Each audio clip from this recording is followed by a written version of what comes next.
Kalau dari gelas menjadi gelas, eta mah caket. Dari lem menjadi lampu, itu masih serumpun. Tapi cokot Sunda dengan cokot Jawa, itu jauh bedanya. Atos Sunda dengan atos Jawa, itu jauh. Ulama Sunda sama ulama Jawa nggak pernah akur kalimat atos ini.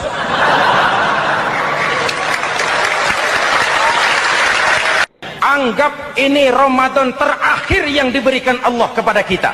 Kenapa? Memang tidak ada jaminan tahun depan ketemu Ramadan lagi. Tidak tahu kita Ramadan tahun depan nanti masih ketemu apa tidak. Sebagaimana kita tidak tahu kita masih hidup atau tidak. Hadirin yang saya hormati, misi kedua Al-Quran, persaudaraan, kebersamaan atas dasar keadilan dan kebenaran. Manusia bersuku-suku, ya. Manusia berbangsa-bangsa, memang itu diakui oleh Al-Quran. Min dzakari wa untha wa ja'alnakum syu'uban wa qabaila. Kami ciptakan kamu dari laki-laki dan perempuan. Kami jadikan kamu bersuku-suku dan berbangsa-bangsa. Apa tujuannya? Agar kamu saling mengenal satu dengan yang lain.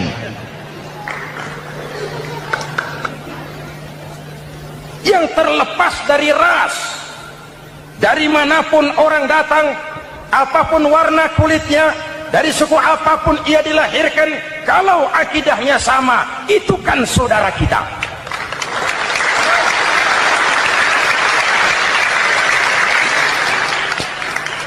Seperti di masjid, kita tidak peduli dari mana kita datang. Yang datang dari kidul, madep ngulon mang. Yang datang dari sebelah lor, madep ngulon mang. Yang datang dari sebelah wetan, madep kulon mang. Yang datang dari kulon, madep ngulon. Bukan soal dari mana kau datang, tapi satu arah menghadapmu. Kau mau Betawi, mau Sunda, mau Jawa, mau Padang, mau Aceh, mau Batak, mau Ambon, kita satu nusa, satu bangsa, satu bahasa. Marilah kita jadi lem perekat buat lingkungan kita di saat keutuhan kita sebagai bangsa sedang dalam ujian berat. Semangat kebersamaan atas dasar keadilan. Tidak ada mayoritas menekan minoritas. Umat Islam itu kalau besar, dia mampu melindungi yang kecil. Kalau kecil, dia bisa menjaga diri. Tiap sholat Jumat, khatib berpesan pada akhir khutbah kedua, innallaha ya'muru bil adli wal ihsan. Innallaha ya'muru bil adli wal ihsan. Allah memerintahkan kamu menegakkan keadilan dengan argumen, bukan dengan sentimen. Mengajak, bukan mengejek. Merangkul, tidak untuk tujuan memukul. Kalau sebagai bangsa kita utuh, kompak dan bersatu, saya yakin kita akan bisa mengatasi kesulitan-kesulitan sekarang ini.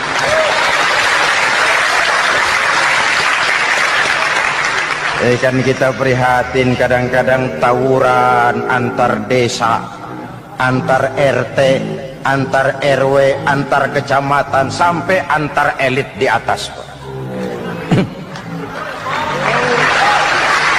Makanya saya ulang lagi pesan ini, kalau elit di atas tawuran, jadilah penonton yang baik.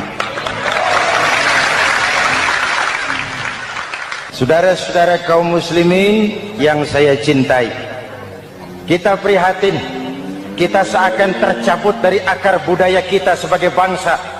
Kenapa kita yang berfalsafahkan Pancasila, kenapa kita yang berketuhanan yang Maha Esa tiba-tiba jadi beringas dan brutal? Ada maling ayam ketangkap, disiram bensin, dibakar hidup-hidup. Kok kita bisa begitu? Street justice, pengadilan jalanan mulai tegak. Iyalah kita tidak puas dengan kerja aparat kita, tapi jangan main hakim sendiri. Ini negara, bukan hutan.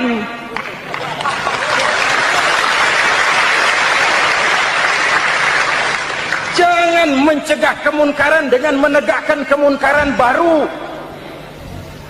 Oleh hal-hal yang sepele yang mestinya kita bisa mencari jalan keluar dengan baik. Ayo luruskan saf, rapatkan barisan, satukan langkah, tautkan hati. Kita satu umat yang satu, diikat oleh Al-Quran. Hanya dengan kebersamaan kita akan mampu menata hari esok yang lebih baik atas dasar keadilan dan kebenaran. Dulu teh Muhammad Toha teriak takbir ngadepi Belanda. Bung Tomo teriak takbir ngadepi Belanda.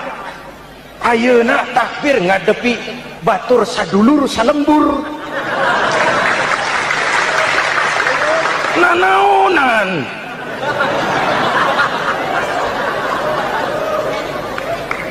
Bung Tomo teriak takbir, Muhammad Toha teriak takbir, yang dihadapi jelas penjajah Belanda. Kita ngadepi saudara sendiri, Allahu Akbar, yang sana teriak Allahu Akbar, setan tepuk tangan di tengah. Ini misi kedua. Misi yang ketiga, Al-Quran membebaskan manusia dari gaya hidup sekuler. Quran mengingatkan, awas bung, ada hidup sesudah mati, ada akhirat sesudah dunia. Lebih untung orang yang percaya akhirat daripada yang tidak. Paling tidak hidupnya normatif.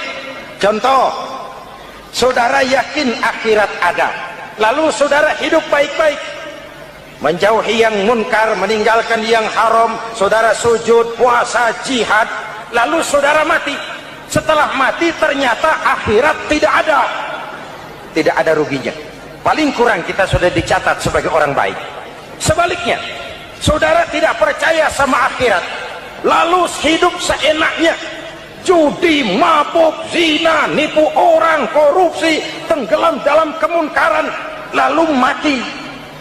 Setelah mati ternyata akhirat ada. Baik, kemana anjen? Lebih untung orang yang percaya akhirat ketimbang yang tidak. Hidupnya ada rem. Iya pak, saya kepengen banyak uang, tapi kalau main judi nanti di akhirat bagaimana? Iya, saya kepengen jadi orang kaya, tapi kalau korupsi, nipu orang, buka peternakan tuyul, nanti di akhirat bagaimana? Gaya hidup yang berkeseimbangan. Ada hidup sesudah mati dan ada akhirat sesudah dunia. Yang keempat, Quran membebaskan manusia dari belenggu kebodohan. Quran ayat yang pertama turun sudah berkata, Iqra, baca, kamu jangan jadi bodoh. Kebodohan menimbulkan kemiskinan, kemiskinan mendekatkan kepada kekufuran. Yang kelima, ini kado buat ibu-ibu, Quran mengangkat harkat, derajat dan martabat kaum wanita. Sebelum Quran turun, sebelum Islam datang, nasib wanita sangat menyedihkan. Dilahirkan hanya untuk melahirkan. Kalaupun berperan, peranannya tidak lebih segitiga. Dapur, sumur, kasur. Kasur, sumur, dapur. Dapur, sumur, kasur. Wanita dilecehkan, sekadar alat pemuas nafsu. Datang Islam, Rasul terenyuh. An-nisa imadul bilad. Wanita adalah tiangnya negara. Jikalau baik wanita, baik negara. Jikalau rusak wanita, hancur negara. Karena wanita, negara jaya. Betul? Karena wanita, negara hancur. Betul? Maka wanita adalah bidadari yang kadang-kadang setan. Kadang-kadang.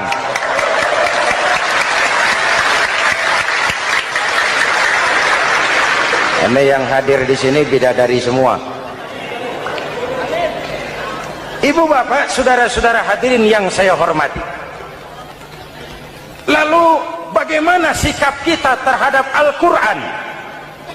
Quran sendiri menjelaskan, "Tsumma awrathnal kitaba alladzina istafaina min ibadina." Kemudian kami wariskan kitab Al-Quran yang kami pilih buat hamba-hamba kami yang terpilih. Luar biasa. Umatnya umat pilihan, Rasulnya Rasul pilihan, kitabnya pun kitab pilihan. Kami wariskan Al-Quran kepada hamba-hamba kami yang kami pilih. Bagaimana sikap mereka setelah menerima Al-Quran? Terbagi tiga. Pertama, faminhum zalimun li nafsihi. Di antara mereka ada yang setelah menerima Al-Quran lalu zalim kepada dirinya sendiri. Diterimanya Al-Quran dengan lidahnya, tapi ditolak dengan perbuatannya. Mulutnya menjunjung Al-Quran, perbuatannya menginjak Al-Quran. Quran bilang ke barat, dia pergi ke timur.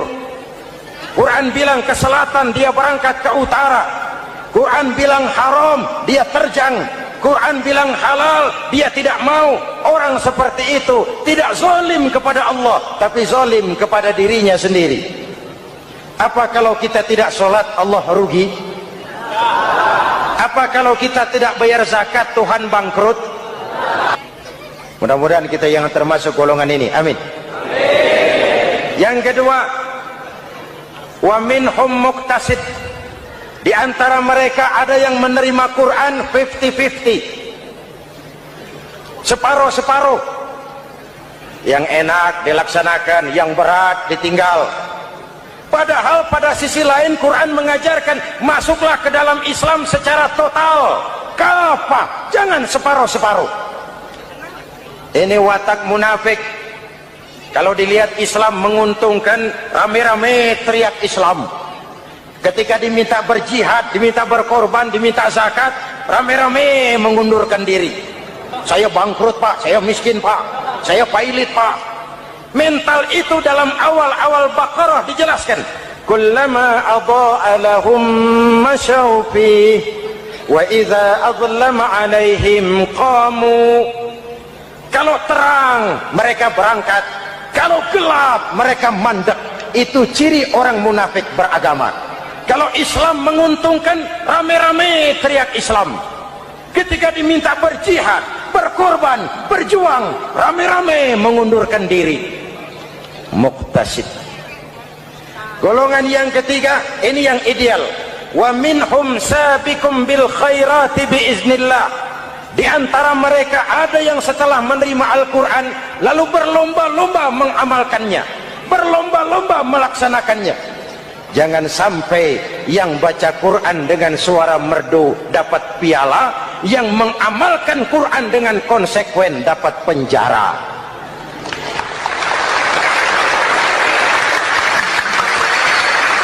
Itu ironi, itu menyedihkan, itu memilukan, dan itu memalukan. Pilihan terserah kita.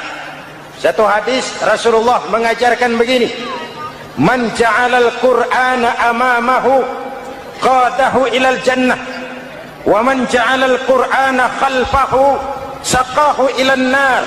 Siapa yang meletakkan Quran di depannya, dijadikannya Quran sebagai imam, Quran akan membimbing dia ke surga, surga dunia, lebih-lebih surga akhirat. Sebaliknya, siapa yang meletakkan Quran di belakang, dibelakanginya ajaran Quran, Quran akan mendorong dia ke neraka, neraka dunia, lebih-lebih neraka akhirat. Quran imam apa makmum? Kita makmum apa imam? Makmum ikut imam apa imam ikut makmum? Makmum ikut imam. Jikalau Quran adalah imam, jikalau kita adalah makmum. Ke barat kata Quran, ke barat kita berangkat. Ke timur kata Quran, ke timur kita menuju. Halal kata Quran, itu yang kita ambil.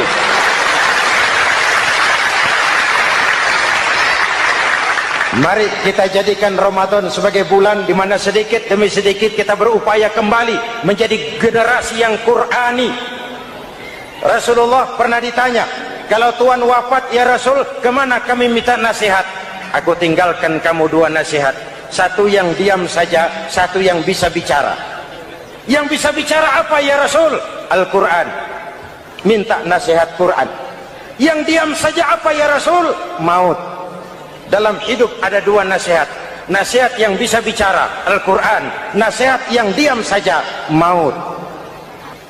Mau dagang, minta nasihat Quran. Mau bertetangga, minta nasihat Quran. Itu nasihat. Nasihat yang kedua, diam saja, tahu-tahu datang maut. setiap penganut agama mempunyai kitab-kitab yang suci atau dianggap sebagai suci. Semua agama. Orang Nasrani punya kitab Injil, orang Yahudi punya kitab Taurat, orang Hindu punya kitab Weda, orang Buddha punya kitab Tripitaka,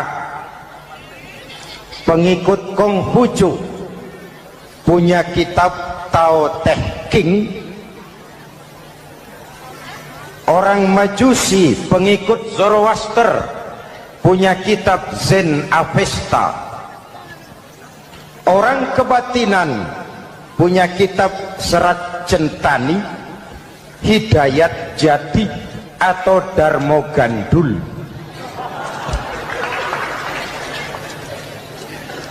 Kita umat Islam oleh Allah diberikan Al-Quran yang kita yakini sebagai kitab suci. Kenapa sih kita yakin Quran itu kitab suci? Pertama, ajarannya sesuai dengan fitrah manusia. Suatu kitab dinamakan suci kalau konsep ajarannya sesuai dengan fitrah.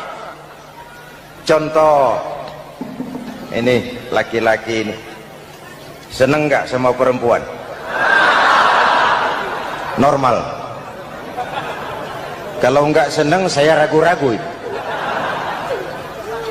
Perempuan seneng nggak sama laki-laki?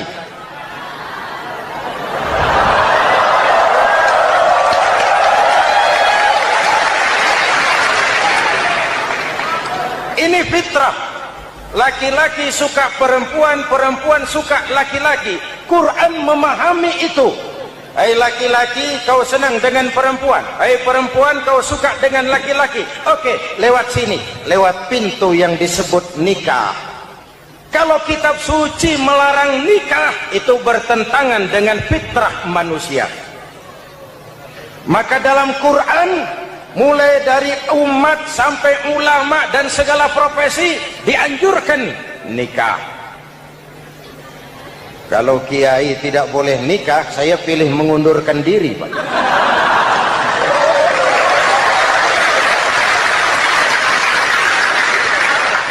Itu bertentangan dengan fitrah.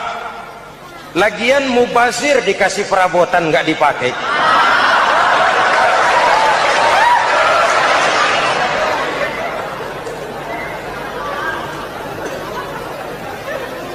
Fitrah.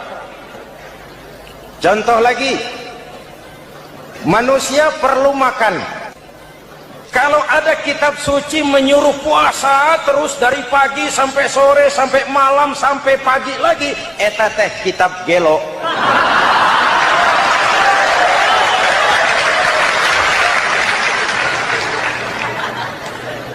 Quran sesuai dengan fitrah. Puasa mulai dari imsak sampai datang waktu maghrib.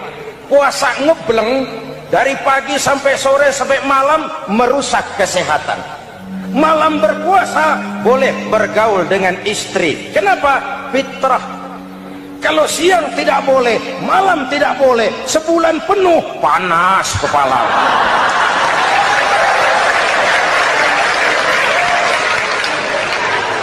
Rontok rambut. Hadirin yang saya hormati, itu yang pertama. Yang kedua, kita yakini Quran sebagai kitab suci karena isinya tidak saling bertentangan, konsekuen, konsisten.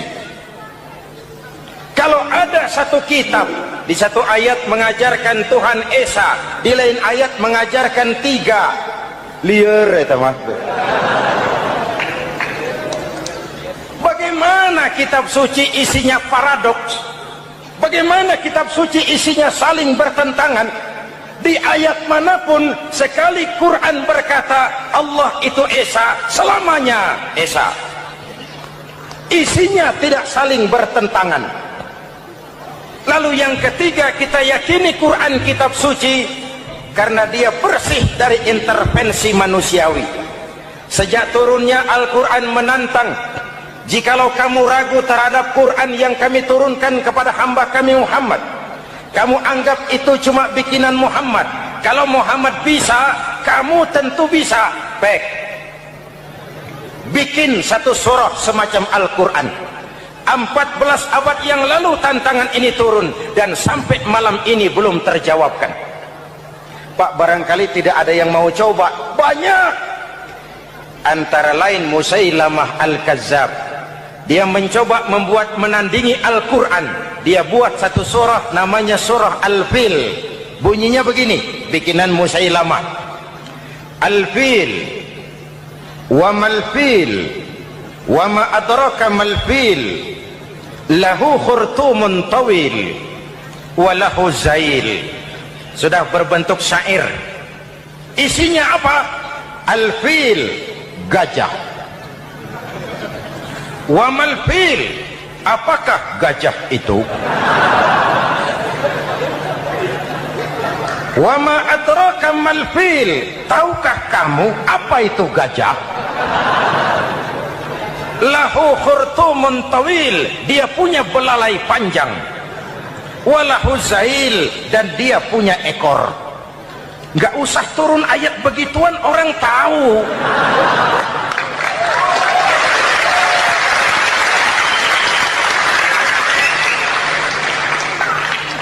Kalau redaksi mendekati, maka isi jauh panggang dari api.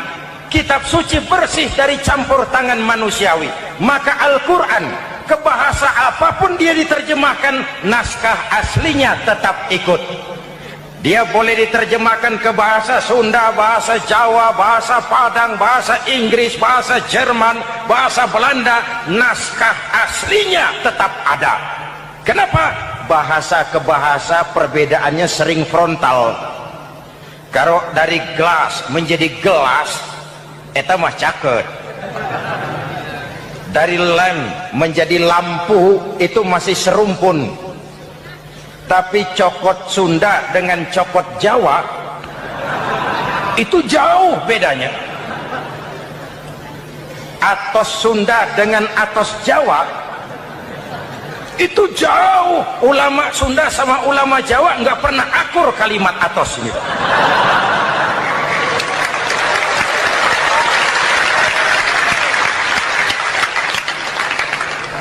Inilah kebenaran janji Allah, inna nahnu nazzalna dzikra wa inna lahu lahafizun. Kami yang turunkan Al-Quran, kami yang akan menjaganya. Ribuan orang hafal Al-Quran. Lalu apa pesan-pesan misi utama Al-Quran? Pertama, menegakkan tauhid. Ini yang lebih dahulu. Membentuk kualitas sumber daya manusia dengan menanamkan nilai-nilai keimanan. Membebaskan dari ketergantungan kepada benda. Ya ayyuhan nasu ubudu rabbakumul ladzi khalaqakum. Hai manusia, Tuhanmu yang perlu kau sembah hanyalah Tuhan yang telah menciptakan kamu. Jangan menyembah Tuhan yang tidak pernah menciptakan kamu. Mengapa kau menyembah harta padahal dirimu lebih berharga dari harta? Kenapa kau menyembah pangkat dan jabatan padahal dirimu lebih berharga dari pangkat dan jabatan?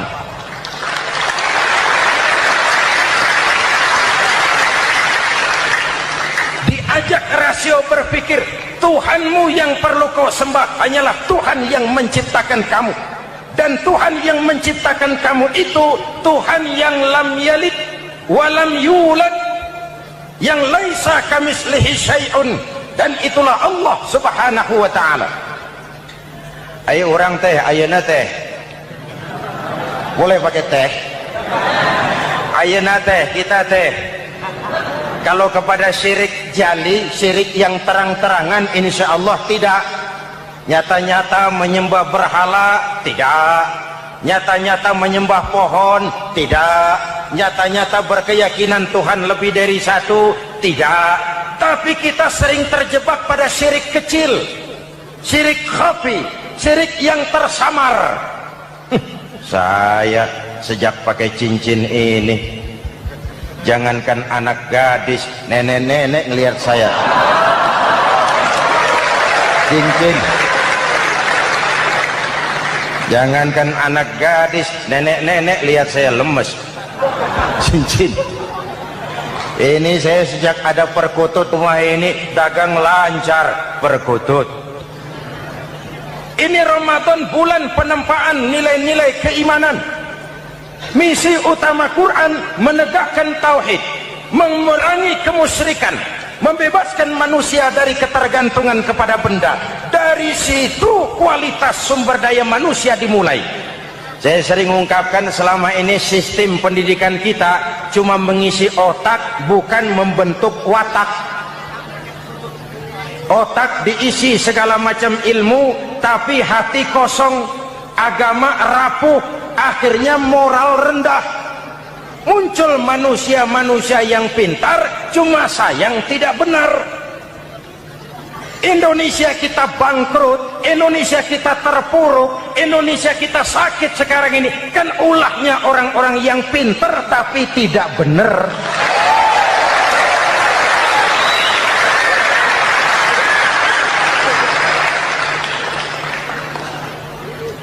Dan kalau saya bicara kayak begini, ini bukan pidato politik, ini nurani. Politik naon kadut.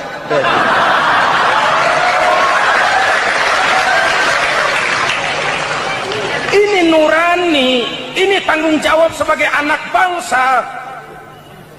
Ibu bapak, saudara-saudara hadirin yang saya hormati, Rasul kalau masuk sepertiga yang akhir, sing-singan baju, hamparkan sajadah, lebih banyak di masjid daripada di rumah. Itu Rasul. Maka sepertiga yang akhir masjid makin ramai. Lihat Masjidil Haram. Lain dengan kita. Sepertiga yang akhir masjid mulai mengalami kemajuan. Safnya makin maju.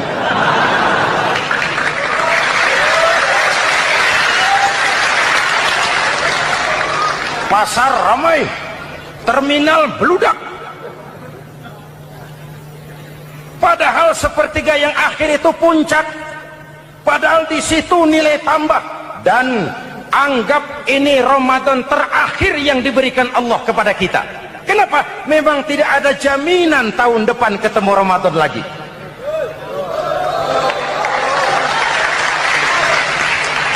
Anggap ini Ramadan terakhir yang diberikan Allah kepada kita. Tidak ada jaminan tahun depan Ramadan akan ketemu lagi. Tidak ada jaminan. Manfaatkan pelukan pemutihan. Semua kita melakukan introspeksi. Tidak tahu kita Ramadan tahun depan nanti masih ketemu apa tidak. Sebagaimana kita tidak tahu kita masih hidup atau tidak. Hadirin yang saya hormati, misi kedua Al-Quran, persaudaraan, kebersamaan atas dasar keadilan dan kebenaran. Manusia bersuku-suku, ya. Manusia berbangsa-bangsa, memang itu diakui oleh Al-Quran. Min dzakari wa untha wa ja'alnakum syu'uban wa qabaila. Kami ciptakan kamu dari laki-laki dan perempuan. Kami jadikan kamu bersuku-suku dan berbangsa-bangsa. Apa tujuannya? Agar kamu saling mengenal satu dengan yang lain.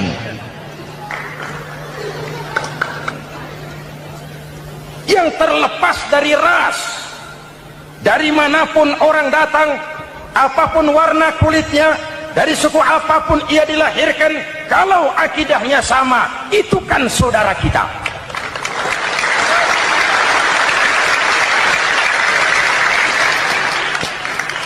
Seperti di masjid, kita tidak peduli dari mana kita datang. Yang datang dari kidul, madhab ngulon mang. Yang datang dari sebelah lor, madhab ngulon mang. Yang datang dari sebelah wetan, madhab kulon mang. Yang datang dari kulon, madhab ngulon. Bukan soal dari mana kau datang, tapi satu arah menghadapmu. Kau mau Betawi, mau Sunda, mau Jawa, mau Padang, mau Aceh, mau Batak, mau Ambon, kita satu nusa, satu bangsa, satu bahasa. Marilah kita jadi lem perekat buat lingkungan kita di saat keutuhan kita sebagai bangsa sedang dalam ujian berat. semangat kebersamaan atas dasar keadilan. Tidak ada mayoritas menekan minoritas. Umat Islam itu kalau besar dia mampu melindungi yang kecil, kalau kecil dia bisa menjaga diri. Tiap solat Jumat khatib berpesan pada akhir khutbah kedua, innallaha ya'muru bil adli wal ihsan, innallaha ya'muru bil adli wal ihsan. Allah memerintahkan kamu menegakkan keadilan dengan argumen, bukan dengan sentimen, mengajak bukan mengejek, merangkul tidak untuk tujuan memukul. Kalau sebagai bangsa kita utuh, kompak dan bersatu, saya yakin kita akan bisa mengatasi kesulitan-kesulitan sekarang ini.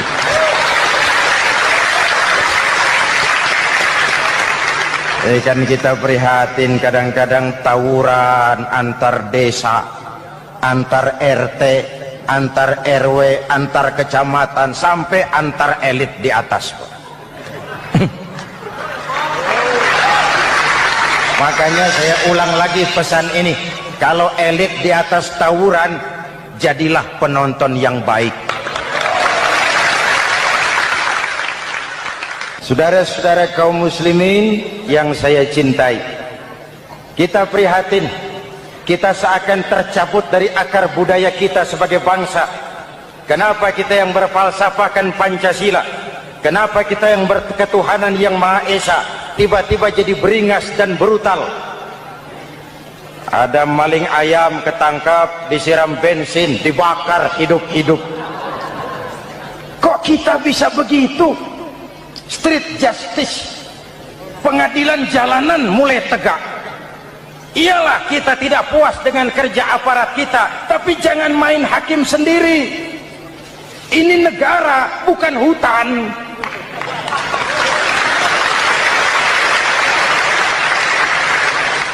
Jangan mencegah kemunkaran dengan menegakkan kemunkaran baru. Sejak turunnya Al-Quran menantang, jikalau kamu ragu terhadap Quran yang kami turunkan kepada hamba kami Muhammad, kamu anggap itu cuma bikinan Muhammad. Kalau Muhammad bisa, kamu tentu bisa. Baik, bikin satu surah semacam Al-Quran. 14 abad yang lalu tantangan ini turun, dan sampai malam ini belum terjawabkan. Pak, barangkali tidak ada yang mau coba. Banyak. Antara lain Musailamah Al-Kazzab, dia mencoba membuat menandingi Al-Quran. Dia buat satu surah namanya surah Al-Fil. Bunyinya begini, bikinan Musailamah. Al-Fil, wa mal-fil, wa ma adraka mal-fil, lahu khurtumun tawil, wa lahu zail. Sudah berbentuk syair. Isinya apa? Al-Fil, gajah. Wa mal-fil, apakah gajah itu? Wa ma adraka mal-fil, tahukah kamu apa itu gajah? Lahu khurtumun tawil, dia punya belalai panjang. Wa lahu zail, dan dia punya ekor. Nggak usah turun ayat begituan, orang tahu.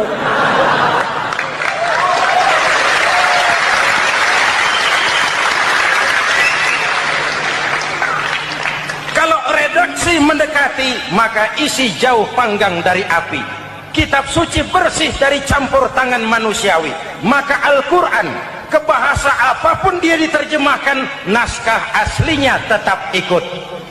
Dia boleh diterjemahkan ke bahasa Sunda, bahasa Jawa, bahasa Padang, bahasa Inggris, bahasa Jerman, bahasa Belanda, naskah aslinya tetap ada. Kenapa? Bahasa ke bahasa perbedaannya sering frontal. Kalau dari gelas menjadi gelas, eta mah caket. Dari lamp menjadi lampu, itu masih serumpun.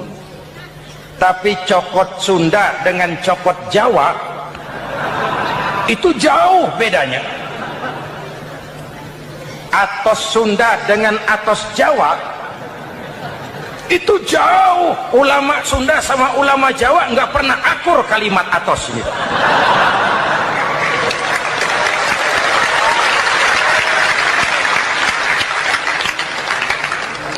Inilah kebenaran janji Allah, inna nahnu nazzalna dzikra wa inna lahu lahafizun. Kami yang turunkan Al-Quran, kami yang akan menjaganya. Ribuan orang hafal Al-Quran. Lalu apa pesan-pesan misi utama Al-Quran? Pertama, menegakkan tauhid. Ini yang lebih dahulu, membentuk kualitas sumber daya manusia dengan menanamkan nilai-nilai keimanan, membebaskan dari ketergantungan kepada benda. Ya ayyuhan nasu ubudu rabbakumul ladzi khalaqakum. Hai manusia, Tuhanmu yang perlu kau sembah hanyalah Tuhan yang telah menciptakan kamu. Jangan menyembah Tuhan yang tidak pernah menciptakan kamu. Mengapa kau menyembah harta padahal dirimu lebih berharga dari harta? Kenapa kau menyembah pangkat dan jabatan padahal dirimu lebih berharga dari pangkat dan jabatan?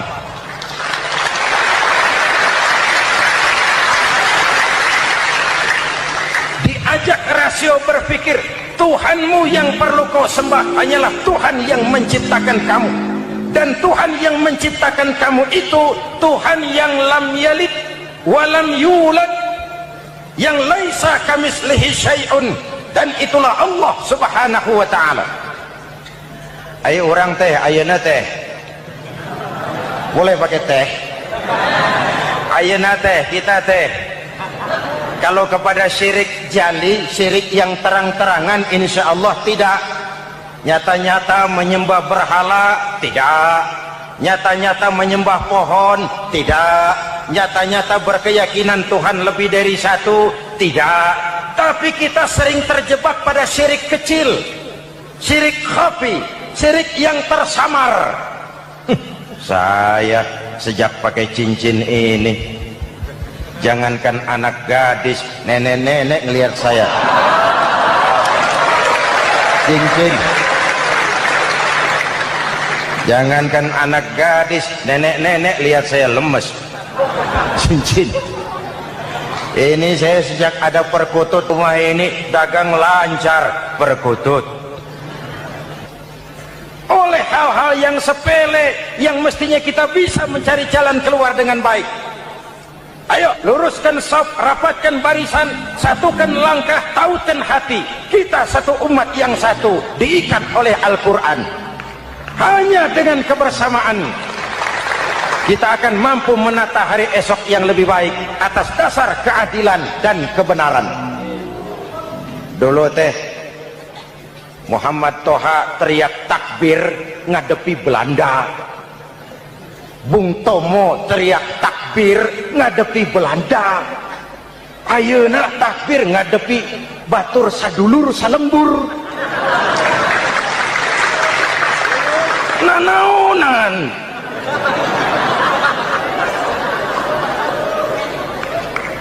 Bung Tomo teriak takbir, Muhammad Toha teriak takbir, yang dihadapi jelas penjajah Belanda. Kita ngadepi saudara sendiri, Allahu Akbar, yang sana teriak Allahu Akbar, setan tepuk tangan di tengah. Yuk kita rukun, yuk kita kompak, yuk kita bersatu, yuk kita pulang, yuk.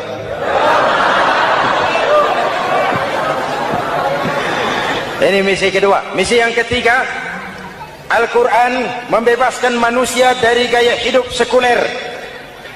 Quran mengingatkan, awas bung, ada hidup sesudah mati, ada akhirat sesudah dunia. Lebih untung orang yang percaya akhirat daripada yang tidak. Paling tidak hidupnya normatif. Contoh, saudara yakin akhirat ada, lalu saudara hidup baik-baik, menjauhi yang munkar, meninggalkan yang haram, saudara sujud, puasa, jihad, lalu saudara mati.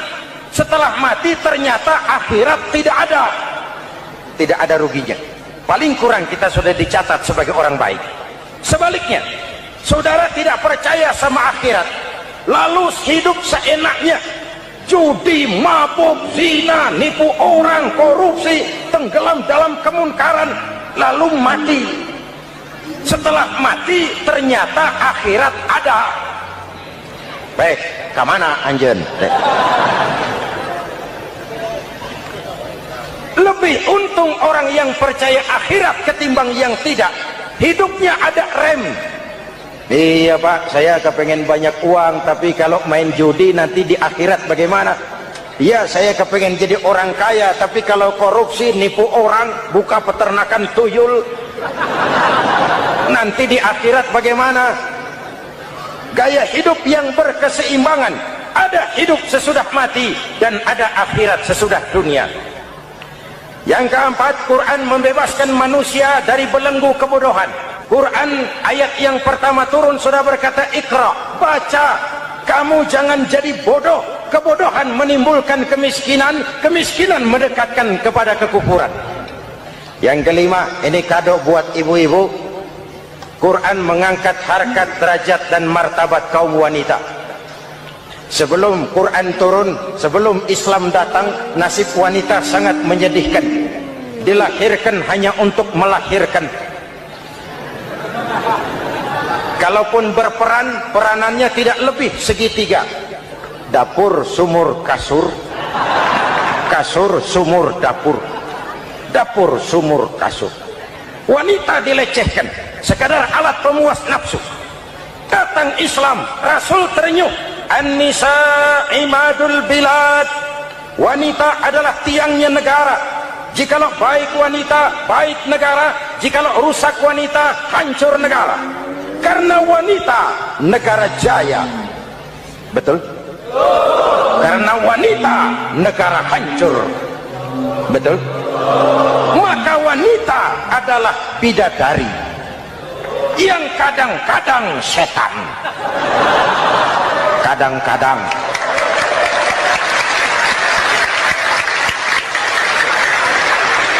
Karena yang hadir di sini bidadari semua. Ibu bapak, saudara-saudara hadirin yang saya hormati. Lalu bagaimana sikap kita terhadap Al-Quran?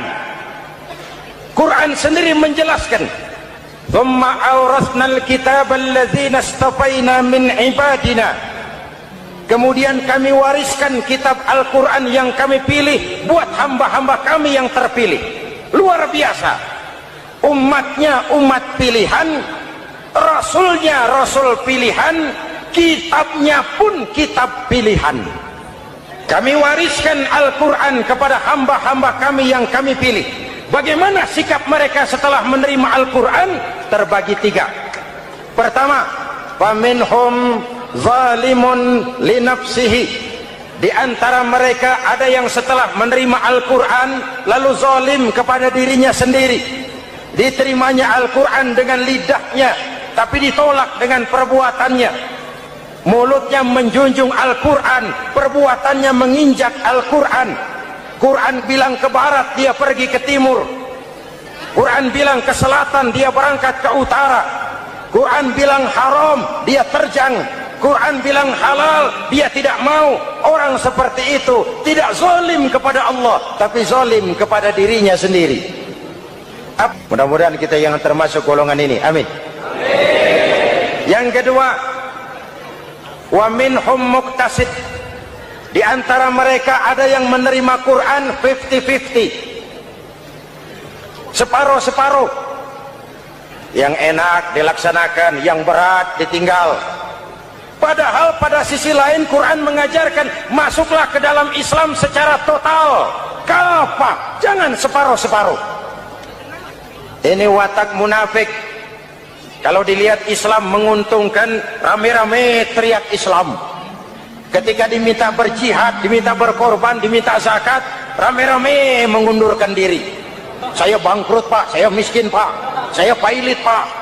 Mental itu dalam awal-awal Baqarah dijelaskan. Kullama adha'a lahum masyaw fih wa idza adlama 'alaihim qamu. Kalau terang mereka berangkat, kalau gelap mereka mandek. Itu ciri orang munafik beragama. Kalau Islam menguntungkan, rame-rame teriak Islam. Ketika diminta berjihad, berkorban, berjuang, rame-rame mengundurkan diri. Muqtasid. Golongan yang ketiga, ini yang ideal. Wa minhum sabiqum bil khairati biiznillah. Di antara mereka ada yang setelah menerima Al-Quran lalu berlomba-lomba mengamalkannya, berlomba-lomba melaksanakannya. Jangan sampai yang baca Quran dengan suara merdu dapat piala, yang mengamalkan Quran dengan konsekuen dapat penjara.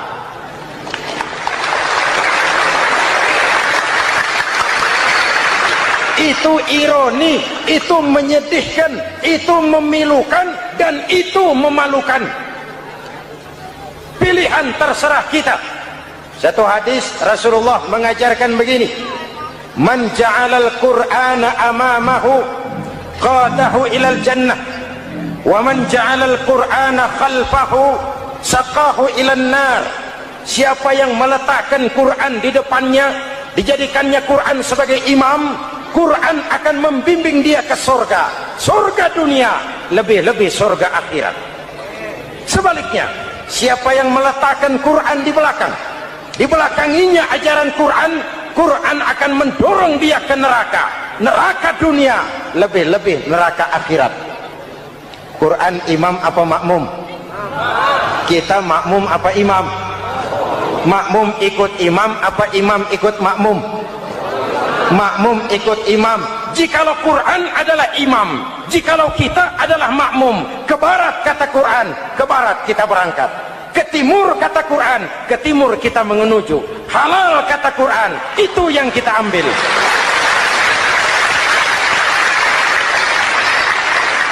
Mari kita jadikan Ramadan sebagai bulan di mana sedikit demi sedikit kita berupaya kembali menjadi generasi yang Qurani. Rasulullah pernah ditanya, kalau Tuhan wafat ya Rasul, kemana kami minta nasihat? Aku tinggalkan kamu dua nasihat, satu yang diam saja, satu yang bisa bicara. Yang bisa bicara apa ya Rasul? Al-Quran. Minta nasihat Quran. Yang diam saja apa ya Rasul? Maut. Dalam hidup ada dua nasihat, nasihat yang bisa bicara Al-Quran, nasihat yang diam saja maut. Mau dagang, minta nasihat Quran. Mau bertetangga, minta nasihat Quran. Itu nasihat. Nasihat yang kedua, diam saja, tahu-tahu datang maut. Makanya anggap ini Ramadan terakhir yang diberikan Allah kepada kita, karena tahun depan tidak ada jaminan kita bertemu Ramadan. Manfaatkan 10 yang akhir untuk meningkatkan nilai ibadah kita kepada Allah Subhanahu wa ta'ala. Sesungguhnya harta, dinar, dirham, uang di mana-mana selalu bikin hebat orang yang memilikinya. Coba lihat orang yang punya duit sama yang enggak punya duit, jangan gaya hidupnya, gaya jalannya aja lain. Wahia lisanun liman arada fasahatan, wahia silahun liman arada qitala. Uang adalah senjata yang paling ampuh bagi orang yang mau pergi.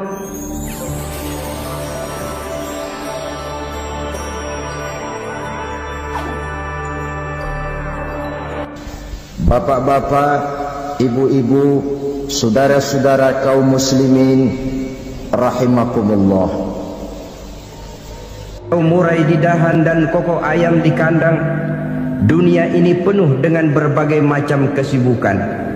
Sejak dari petani yang turun ke ladang, pedagang yang berangkat ke pasar, pelajar yang menuju sekolah, sampai kepada pegawai yang berangkat ke kantor, seluruhnya tidak lain untuk mencari sesuatu yang bernama bahagia. Setiap orang menginginkan kebahagiaan, dan tidak seorang pun menginginkan kesengsaraan dalam kehidupan ini. Namun nyatanya tidak setiap orang yang ingin bahagia mengetahui jalan yang harus ditempuhnya untuk sampai kepada kebahagiaan itu. Maka pada kesempatan pertemuan kali ini, saya ingin menyampaikan sebuah hadis dari junjungan kita baginda Nabi besar Muhammad sallallahu alaihi wasallam yang termuat dalam kitab Mukhtarul Ahadits An-Nabawiyah, di mana beliau bersabda, arba'un min sa'adatil mar'i. Ada 4 perkara yang merupakan tanda dari orang bahagia. Saya mau tanya, di antara saudara-saudara yang hadir di sini, apa ada yang kepengen jadi orang sengsara?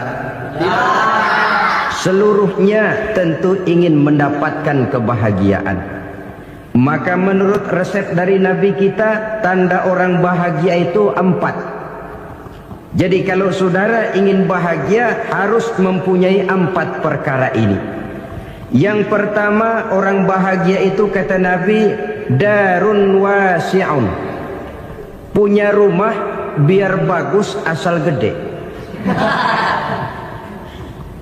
Enak ngaturnya. Daripada sudah punya rumah kecil, adanya di pinggir kali, gubuk, kalau hujan bocor, miring lagi, kiamat.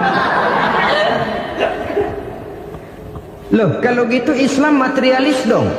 Hadis ini boleh diartikan dengan makna hakiki, arti yang sebenarnya. Boleh diartikan dengan makna majazi, arti kiasan. Kalau dia diartikan dengan arti kias, maka yang dimaksud darun wasi'un ay qalbun wasi'un. Rumah yang luas tidak lain daripada hati yang lapang. Karena di situ kunci kebahagiaan yang sebenarnya. Walaupun kita cuma tinggal di petak berukuran 2 kali 3 meter, kalau hati kita luas-luas rasanya rumah itu. Tapi biar rumah kita halamannya saja puluhan ribu hektar, ada kolam renangnya, kamar tidurnya tidak lagi terhitung. Kalau hati yang menempati rumah itu sempit, maka akan terasa sempit jugalah rumah itu. Tempat bergantungnya tidak lain adalah hati. Marilah kita mencoba melihat berbagai pandangan orang tentang bahagia ini. Ada orang menyangka bahwa bahagia itu kalau dia mendapatkan harta yang sebanyak-banyaknya. Siapa yang banyak harta, dialah raja. Apa yang dia mau, seluruhnya bisa dibeli. Keamanannya, dia bisa menyewa petugas. Seluruh fasilitas untuk menyenangkan kehidupannya bisa dibeli. Pendeknya, hartalah segala-galanya dalam kehidupan. Sampai ada pepatah mengatakan, innad darahima fil amakini kulliha taksur rijala mahabatan wa jalala. Sesungguhnya harta, dinar, dirham, uang di mana-mana selalu bikin hebat orang yang memilikinya. Coba lihat, orang yang punya duit sama yang enggak punya duit, jangan gaya hidupnya, gaya jalannya aja lain. Wahia lisanun liman arada fasahatan, wahia silahun liman arada qitala. Uang adalah senjata yang paling ampuh bagi orang yang mau pergi perang, dan lidah yang paling fasih bagi orang yang mau bicara. Kalau bicara dengan lidah macet, cobalah bicara dengan harta, lancar. Sampai ada pepatah demikian, segalanya bisa diatur dengan harta. Maka di kalangan orang yang berpandangan semacam itu, seluruh kegiatan hidupnya hanya terfokus kepada bagaimana mengumpulkan harta yang sebanyak-banyaknya. Tidak peduli halal haram, tidak kenal sore pagi siang dan malam, tidak sempat sujud, jauh dari agama, jauh dari kehidupan yang bersifat ruhaniyah, jauh dari Allah dan sebagainya.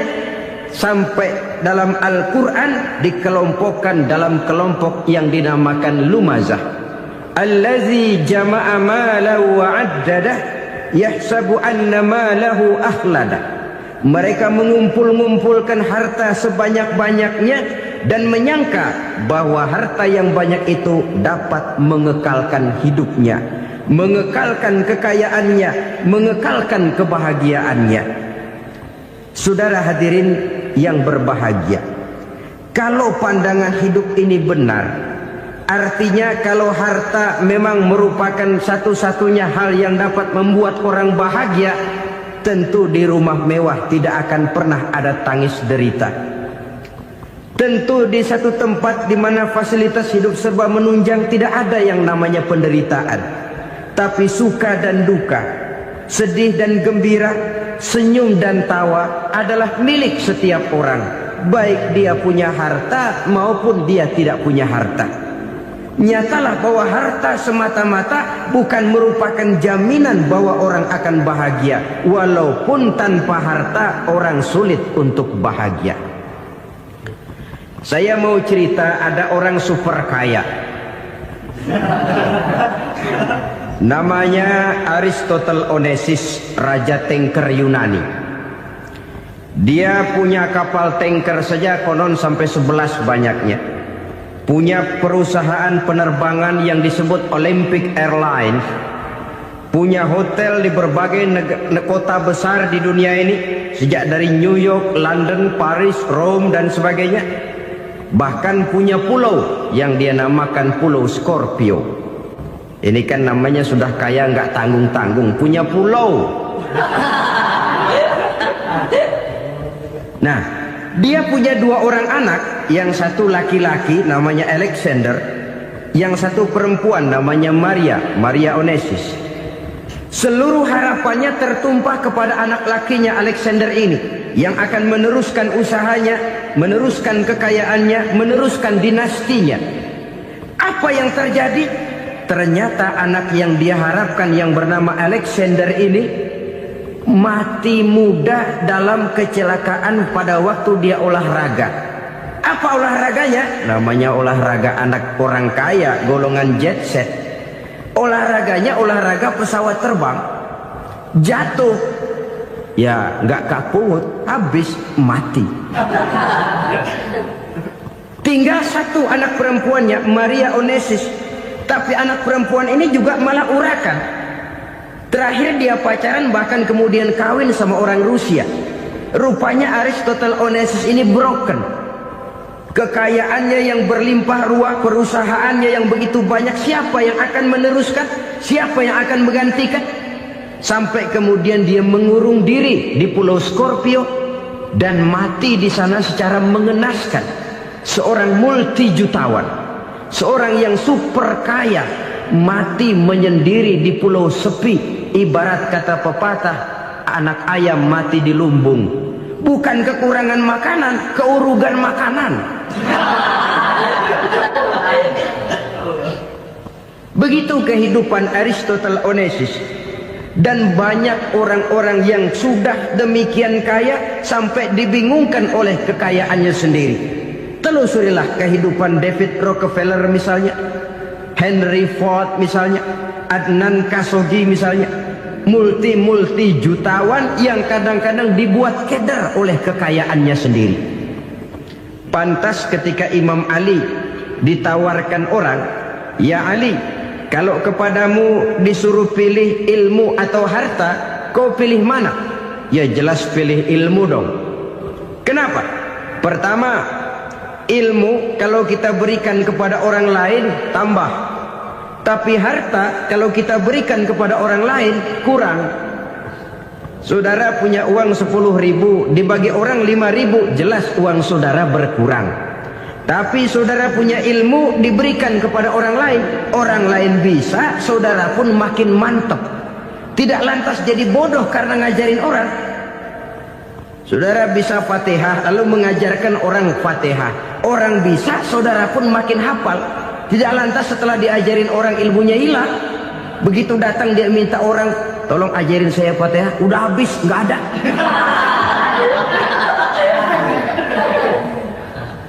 Yang kedua kata Imam Ali, ilmu menjaga kita.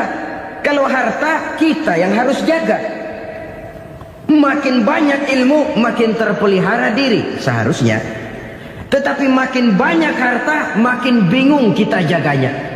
Sampai kadang-kadang kalau perlu seluruh keliling rumah dipasangi alarm. Belum cukup disewakan anjing besar-besar, pasang di depan pintu, awas anjing galak. Masih belum cukup juga, cari centeng tukang-tukang kepruk jaga rumah. Masih terasa belum aman, padahal rumahnya dikelilingi tembok besar. Di balik tembok ada pintu-pintunya tebal. Di balik pintu itu terbuka masuk kamar, kamar pun ada pintunya, pintunya pun kuat. Masuk ke dalam kamar ada lemari, lemarinya pun pintunya kuat, dikunci, kuncinya pun kuat. Tapi tahap seluruhnya yang timbul cuma sekedar was-was saja.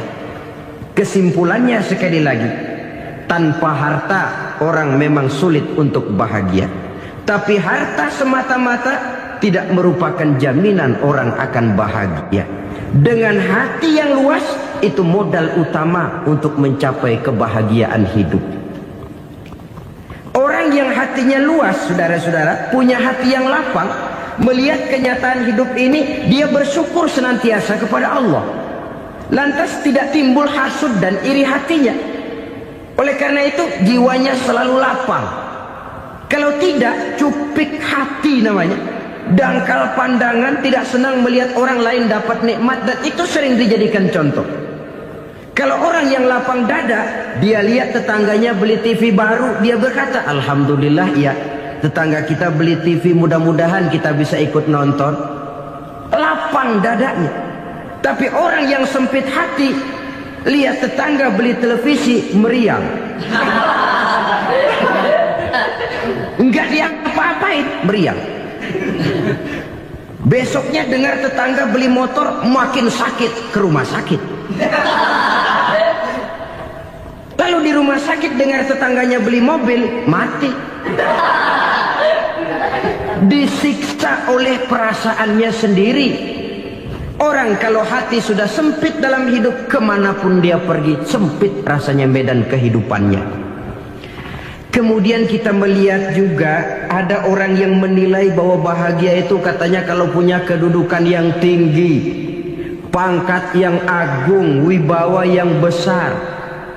Mungkin betul, tapi mungkin juga tidak. Bergantung kepada hati orang yang punya pangkat itu. Sama dengan harta tadi. Harta akan membawa bahagia kalau dia jatuh ke tangan orang yang berhati lapang. Tapi harta akan jadi bencana kalau jatuh ke tangan hati orang yang sempit. Pangkat akan membawa bahaya kalau jatuh di tangan hati orang yang sempit. Lebih dari itu, kenyataan mengajarkan kepada kita bahwa ternyata pangkat dan jabatan tidak selamanya memberikan kebahagiaan dalam kehidupan. Bahkan resikonya kelewat besar. Beberapa bukti kita bisa ambil dari para pemimpin dunia yang menjadi korban lantaran pangkat dan jabatan yang disandangnya.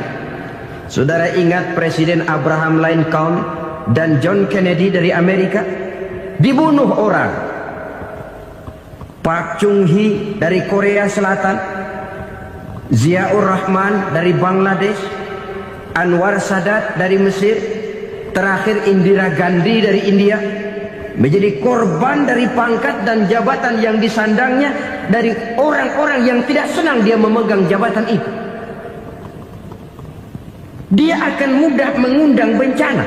Sehingga pantas kalau seorang presiden terkemuka Amerika, Harry Truman namanya, dia mengatakan jabatan presiden itu, kata dia, seperti orang nunggang macan, naik macan. Harus kita taiki, kalau enggak dia bakal nerekam kita, ngeri katanya. Adapun orang yang hatinya lapang, kalau dia menerima pangkat dan jabatan, dianggapnya itu satu kesempatan untuk berbuat baik. Tapi orang yang berhati sempit, menerima pangkat dan jabatan, bukan kadang-kadang menerima, malah berusaha setengah mati mencapai dengan segala cara. Kalau perlu jilat atas, jilat atas. Jadi golongan sumuhun Dawud. Jadi kelompok kulon nuwun, yes sir, yang kerjanya cuma oke bos. Kalau perlu jilat atas, jilat atas. Kalau perlu injak yang bawah, injak yang bawah. Perlu sikut kiri kanan, sikut kiri kanan. Yang penting pangkat dapat, jabatan dapat. Orang yang semacam ini, kalau sudah mempunyai pangkat dan jabatan, biasanya dia tidak menganggap itu sebagai amanah, tidak menganggap sebagai kesempatan berbuat baik, tapi malah kesempatan untuk memperturutkan hawa nafsunya yang dilatar belakangi oleh kesempitan hatinya tadi. Apalagi kalau orang memperoleh pangkat karena banyak mengeluarkan uang. Seakan-akan pangkat dan jabatan itu sekarang macam proyek, pakai tender. Siapa yang berani bayar segini, naik. Nggak berani, minggir. Padahal logikanya, kalau orang mencapai satu jabatan karena banyak mengeluarkan uang, hampir bisa dipastikan bahwa setelah jabatan itu dia pegang, langkah pertama yang akan dilakukannya ialah berusaha bagaimana uang yang dia keluarkan supaya kembali. Ya paling kurang pulang modal dulu dong.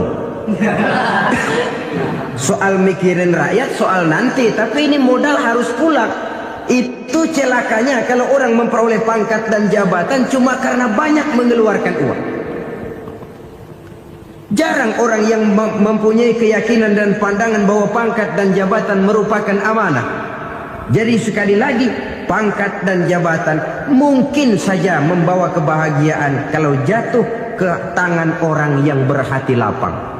Tapi bisa jadi bencana kalau dia jatuh ke tangan orang yang mempunyai hati yang sempit. Dan lagi-lagi stresnya hati yang lapang.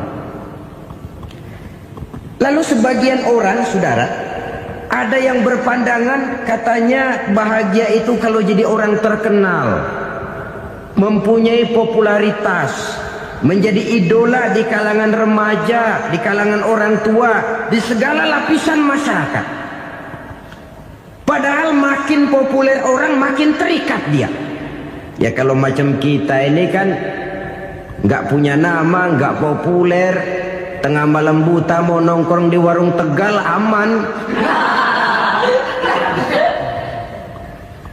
Tapi pangkat, jabatan, kedudukan, popularitas menyebabkan kita diikat dengan berbagai macam peraturan.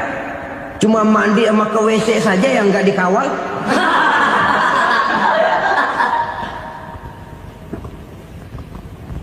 Benarkah popularitas, ketenaran membawa kebahagiaan?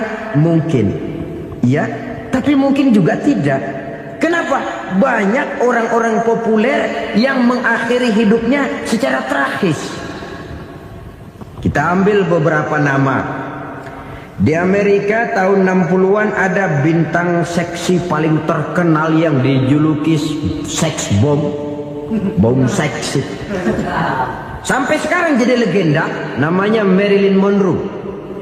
Singkatan dobelnya itu inisialnya MM, Marilyn Monroe. Terkenal, top, sampai dia mati tahun 62. Namanya sekarang masih saja dibicarakan orang.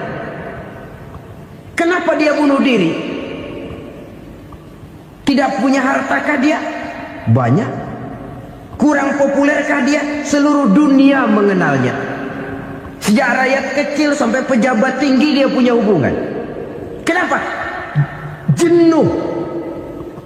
Dia terlahir dalam keadaan yatim. Setelah itu tidak lama dia berangkat remaja, ibunya meninggal. Pindah dari wanita asuh ke wanita asuh sampai 12 orang ibu angkatnya. Dan kekecewaan yang paling parah, setiap laki-laki yang dekat dengannya hanya seperti kapal berlabuh. Datang dan pergi silih berganti. Padahal dia merindukan seseorang yang bisa melindungi hidupnya. Dia rindukan itu dan dia tidak pernah menemukan. Itu yang akhirnya menyebabkan dia minum pil tidur kelewat dosis, minum obat tidur kebanyakan. Ya tidur terus sampai sekarang.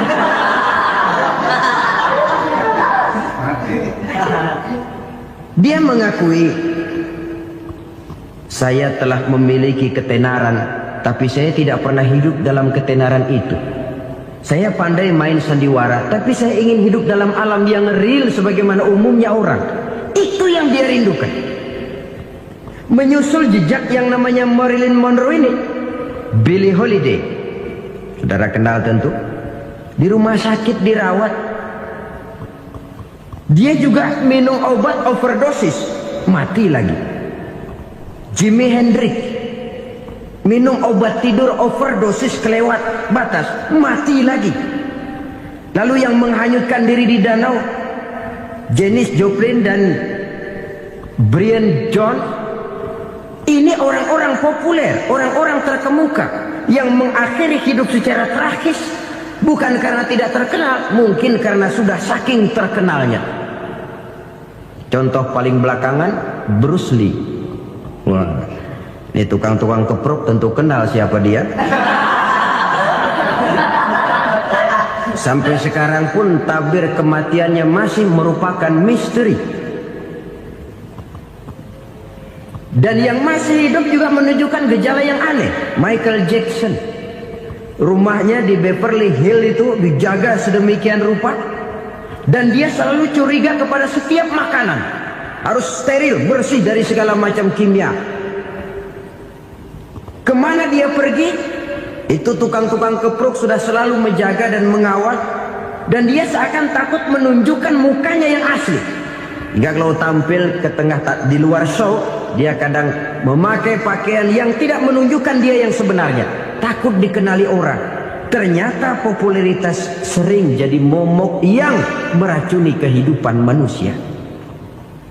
Oleh karena itu, benarlah junjungan kita pada saat beliau mengajarkan orang akan bahagia kalau dia mempunyai hati yang lapang. Nah, sekarang masalahnya untuk mendapatkan hati yang lapang, caranya bagaimana? Kita kembali kepada konsep Quran. Allah mengajarkan, ala inna bi dzikrillahi tatmainnul qulub. Ketahuilah bahwa dengan banyak mengingat Allah, hati akan tenang, jiwa akan lapang. Dengan kata lain, dekat dengan agama, merasakan kehadiran Allah dekat dalam hidup, itu muara pertama untuk mencapai hati yang lapang. Ala inna bi dzikrillahi tatmainnul qulub. Jangan macam orang sekarang ingin mendapatkan ketenangan lalu tapak di puncak gunung, di gua-gua, di tempat sepi. Iyalah kalau nggak ada ular. Kalau tergigit ular berbisa, ketenangan belum, mati jelas itu. Islam positif untuk mendapatkan ketenangan. Ala inna bi dzikrillahi tatmainnul qulubi. Bahwa ketahuilah bahwa dengan banyak mengingat Allah, hati akan tenang, jiwa akan lapang, nuansa pikiran akan luas. Karena yang namanya bahagia ada dimanapun manusia berada. Di kampung ada bahagia, di kota ada bahagia, di ngarai, di lembah, di gunung, di hutan, di lautan, di angkasa luar, dimanapun bahagia itu ada kalau kita bermodalkan hati yang lapang ini. Dan hati akan lapang kalau kita dekat dengan agama. Dekat dengan harta buat sementara hati mungkin tenang, tapi ketenangan yang relatif dan temporer. Apalagi orang tiap kali tambah harta, tiap kali tambah rencana. Itu wajar. Mungkin sebelumnya saudara berpikir, kalau punya duit 5.000 enak nih. Begitu punya duit 5.000, aduh sayang kalau 10.000 aja. Tiap kali tambah harta, tiap kali lain rencana. Makin banyak rencana, makin menjauhkan kita dari yang namanya ketenangan. Padahal ketenangan merupakan unsur utama untuk mencapai bahagia. Dan ketenangan itu bermuara dalam hati manusia. Tengoklah kehidupan ini. Orang yang banyak harta dengan orang miskin, berbedakah rasa sakit yang mereka tanggungkan? Rasanya tidak. Walaupun si kaya tidur di kasur empuk berselimutkan sutra mahal, sementara si miskin meringkuk di balai bambu yang keras dan kasar. Apabila maut datang, dia juga tidak pernah pilih bulu. Maut datang menjemput si kaya di singgasana keemasannya, dikelilingi oleh para pengasuh, dayang dan idang serta para pengawal. Dan maut pun datang menjemput si miskin papa, sehingga ia tergelepar di tepian jalan. Kedua-duanya bernama mati. Kalau nyata bahwa sakit yang ditanggung si kaya tidak beda dengan sakit yang ditanggung si miskin, bukan harta semata yang membuat orang bahagia. Hati yang tenang, jiwa yang lapang penuh kedamaian, karena banyak berzikir dan mengingat Allah, itu merupakan modal utama untuk mencapai sesuatu yang bernama bahagia.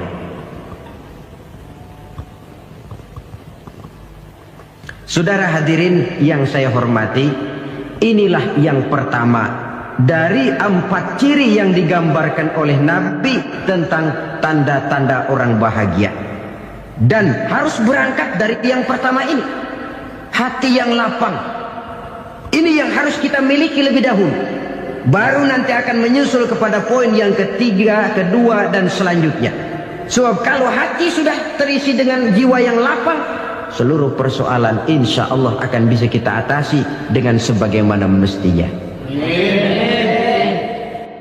Yang kedua sekarang, tanda orang bahagia menurut baginda Nabi, markabun syariah. Orang bahagia itu, kata beliau, punya kendaraan biar cepat asal lancar. Artinya kemana dia mau pergi mudah. Apa maksud hadis ini? Kalau kita kaji lebih dalam, kendaraan itu kan alat transportasi. Transportasi tidak lain adalah usaha memudahkan komunikasi. Pindah dari situ kepada teori bahwa manusia adalah zon politik, makhluk bermasyarakat yang tidak bisa memenuhi kebutuhan hidupnya secara sendirian. Kita memerlukan keberadaan orang lain dalam kehidupan ini. Untuk memakai baju saja kita sudah perlukan petani yang tanam kapas, pabrik yang memintal kapas jadi benang, pabrik yang menenun benang jadi kain, sampai kepada mesin jahit, sampai kepada tukang jahit. Itu cuma untuk memakai pakaian saja. Tidak seorang pun di antara kita yang sanggup memenuhi kebutuhan hidupnya secara sendiri. Kita perlu orang lain. Maka kebebasan dalam arti mutlak, kebebasan tanpa batas, itu tidak mungkin ada dalam kehidupan. Karena kita mengadakan yang disebut interaksi sosial. Setiap kegiatan kita tentu melibatkan orang lain. Menurut kita barangkali kita bebas jalan di jalan raya semaunya, tapi orang lain berkendaraan pun merasa bahwa ini ada juga jalan haknya, dan begitu selanjutnya. Oleh karena itu, maksud dari kendaraan yang cepat ini adalah khulata'uhu ma'as solihin. Lingkungan pergaulannya terdiri dari orang-orang soleh. Pergaulannya luas. Kemana dia pergi ada temannya. Kesulitannya ada tempat dia cerita. Dan kesulitan kalau sudah diceritakan kepada orang lain, taruh kata orang itu tidak bisa menolong, namun menceritakannya kepada orang yang kita percayai, kan paling kurang sudah mengurangi beban jiwa, mengurangi tanggungan batin, merasa masih ada tempat kita cerita. Maka lebih baik orang awam yang mau bergaul ketimbang orang setengah alim tapi ngunci pintu. Sebab nantinya akan timbul sikap picik, cupik pandangan, dan tidak luas menghadapi kenyataan dalam kehidupan ini. Namun yang harus kita garis bawahi, pergaulan memang mesti luas. Namun jangan sekali-kali lupa bahwa pergaulan sangat besar pengaruhnya dalam ikut membentuk kepribadian manusia. Sehari-hari bisa kita bilang, kalau kita dekat sama tukang minyak wangi, sekalipun nggak dibagi minyaknya, baunya tentu dapat. Betul? Tapi dekat sama tukang elas, walaupun nggak kena apinya, asapnya mesti kena. Kalau Syauqi mengatakan lebih jelas lagi, man asyaral asrafa asya musarrafan wa muasyiral anzali ghairu musarrafin. Awalam taral jildal hakira muqabbalan bisagri lamma sara jildal mushaf. Siapa yang bergaul dengan orang mulia, dia bakal ikut menjadi mulia. Tapi siapa yang berteman dengan orang hina, dia tidak bakal ikut menjadi mulia. Tidakkah kau lihat, kata Syauqi, kulit kambing yang hina pun dicium orang ketika menjadi kantong Quran. Kulit kambing hina, kalau dia sendirian gak ada yang mau cium. Tapi begitu dia bergaul dengan Quran, menjadi kantong Quran, dipakein minyak wangi, ditaruh di tempat yang tinggi, mau diambil dicium dulu, dibawa dengan penuh hormat dan hati-hati. Kulit kambing yang hina lantaran berteman dengan Quran, numpang mujur. Tapi coba lihat kalau kulit kambing berteman dengan kayu, jadi beduk, habis. Zohor dikemplang, asar dipukul. Itu pun sedikit saja, cuma salah milih teman. Yang temannya Quran dihormati orang, yang temannya kayu lantaran jadi beduk, gelap-gelap subuh orang udah kemplangin.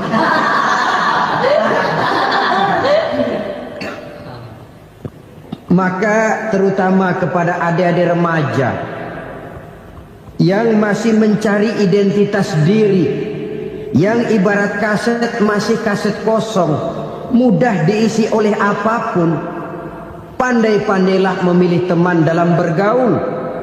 Karena banyak orang yang tadinya baik-baik, ketika terseret dalam pergaulan dengan orang yang tidak baik, kebaikannya menjadi lentur dan luntur.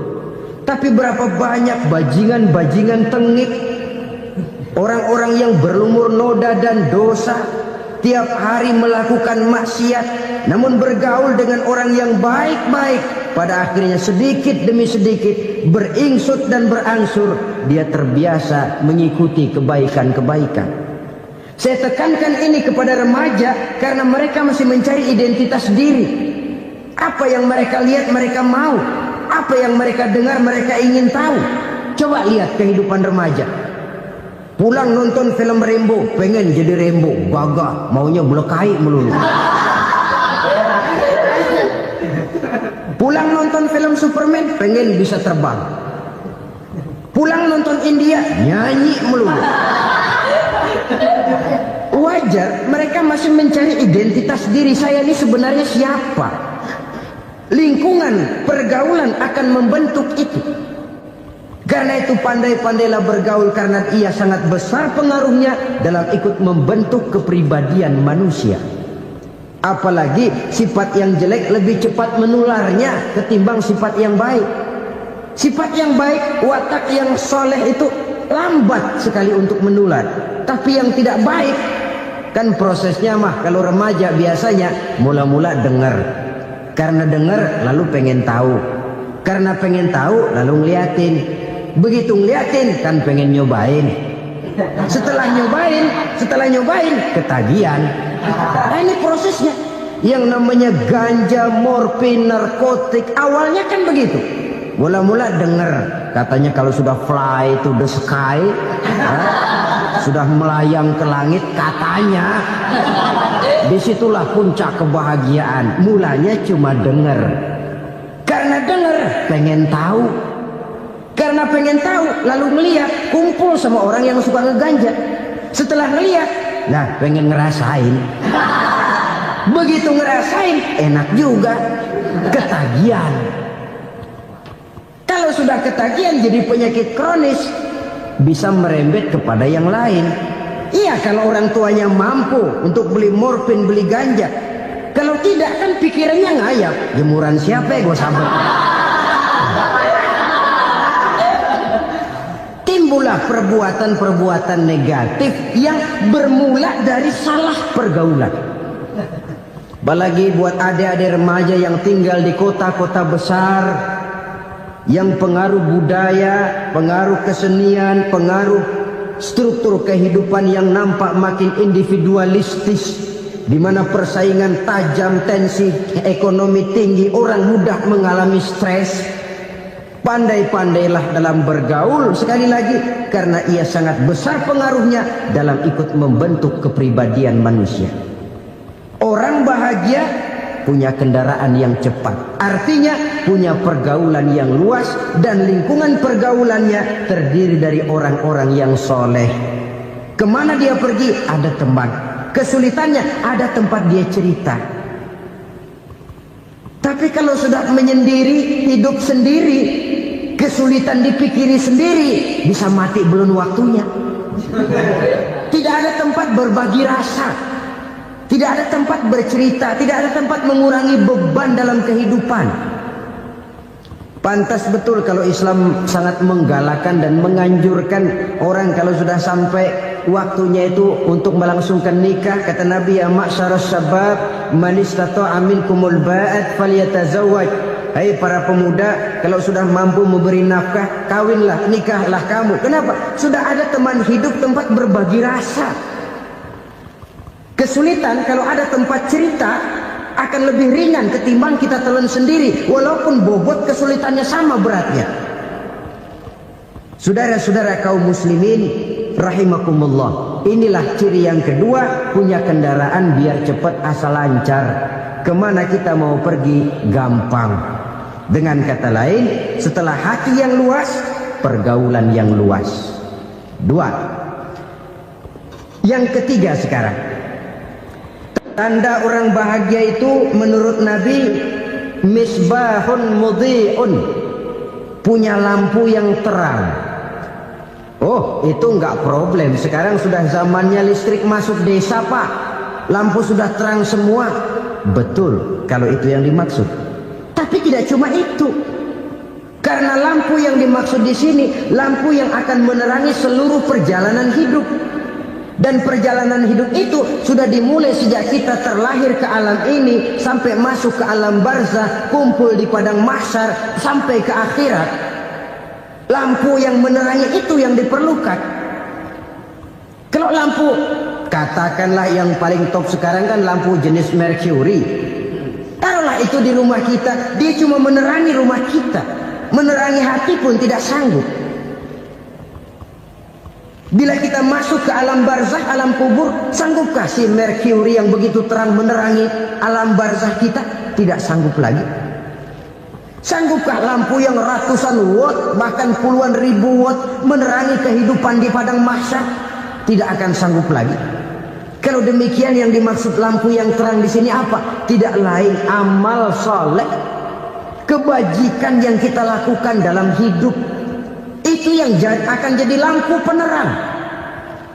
Di dunia nama kita akan terang. Jasad kita boleh hancur terkubur tanah, tapi nama kita akan dikenang orang. Begitulah kalau orang meninggalkan kebajikan dalam hidup seperti sekarang. Ribuan orang tiap saat berziarah ke kubur Imam Syafi'i, ke kubur Imam Malik, ke kubur Imam Ghazali, ke kubur orang yang baik-baik, orang yang soleh-soleh. Kebajikannya yang ditinggalkan, yang mengukir namanya dengan tinta emas.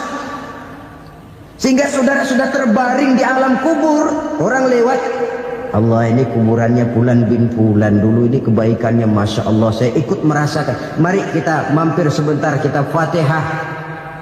Mohon disampaikan Allah pahalanya kepada almarhum. Al-Fatihah. Itu kalau orang baik-baik. Lalu saudara tanya, Pak, orang mati dikirimin Fatihah apa nyampe pahalanya? Saya jawab, kalau saudara nggak percaya, mati dulu dah. Nanti saya Fatihain, tungguin di sana. Umpama nggak sampai, balik lagi kemari. Sekarang ini kan maunya otak-otakan saja. Kalau nggak masuk otak, nggak percaya. Padahal alam gaib itu nggak bisa diotak-otakin.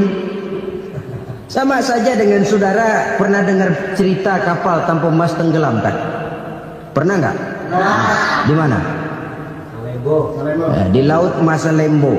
Begitu ke tanpa emas tenggelam, ratusan penumpang itu terjun ke laut, dipermainkan gelombang, berjuang menghadapi maut itu. Orang lagi timbul tenggelam di lautan, dihantam ombak, kita tengokin pakai helikopter. Pak, lagi timbul tenggelam ya? Iya, tolongin. Jangan khawatir Pak, nih saya kirim intan Pak, harganya 10 juta. Kira-kira orang yang timbul tenggelam di laut seneng nggak? Tidak. Kan mahal toh intan 10 juta. Kenapa dia nggak senang? Karena intan 10 juta dalam kondisi seperti itu tidak sanggup menyelamatkan dia. Dia akan girang kalau dikirimin ban mobil bekas, dikirimin papan terentang atau bambu. Intan yang 10 juta dia nggak girang. Ban mobil bekas yang 1000 perak, tuh pegang, itu yang dia girang betul. Inilah sebabnya Nabi berkata, mal mayyitu fi qabrihi illa kal ghariqil mutaghawwis. Orang yang meninggal di alam kuburnya seperti orang timbul tenggelam di lautan. Yantaziru da'watan min ahli, menunggu doa dari keluarganya yang masih hidup. Duh, bapak saya sudah meninggal, saya sayang benar sama dia. Kirimin kulkas ke kuburannya. Itu sama saja dengan tadi orang tenggelam di lautan dikirimi intan yang harganya 10 juta, enggak sampai. Begitulah kalau kebajikan yang kita tinggalkan dalam hidup, sudah mati pun kubur kita masih diziarahi orang. Tapi kalau jahat yang kita tinggalkan, boro-boro lah orang mau doa lewat dekat kuburan kita juga serem. Tuh bajingan no, dulu mati dipendem di situ tuh. Jangan lewat situ, ntar kesurupan, jangan.